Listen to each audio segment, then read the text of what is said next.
मला बायोलॉजीला out of mark पडणार होते, मॅथ्सला आउट ऑफ मार्क पडणार होते. मला मार्क कमी पडलेत 92. हो ना, मी रिचेकिंगला पेपर देणार आहे. मला 98 तरी पडायला पाहिजे होती, कमी पडलेत. 4 विषयामध्ये आउट ऑफ पडणार होते, आउट ऑफ पडणारच होते. मी मार्क काढले होते, मी आन्सरशीट बघितली होती, सगळं व्यवस्थित होतं. मार्क कट केलेत. मला रिचेकिंगचा फॉर्म भरायचा आहे. मी भरपूर अभ्यास केला होता. मी 12-12, 14-14 तास अभ्यास करत होतो. मला 98 पडायला पाहिजे होते, 92 पडलेत. हॅलो झालो की बाबा पास.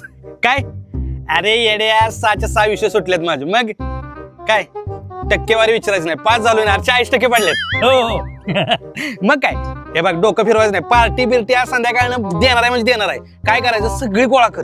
आज संध्याकाळी पार्टी आहे काय. हो हो हो चाल ओके ठेवतो. हॅलो हा बाबा ऐक ना, आज झालो की पास. हो संध्याकाळी पार्टी आहे. हो हो हो हो. अरे 40% पडलेत बाबा. हो हो ठेवतो. तिला ऐक की, पास झालोय, संध्याकाळी पार्टी आहे. काय पण कोण हजर आहे. हो हो.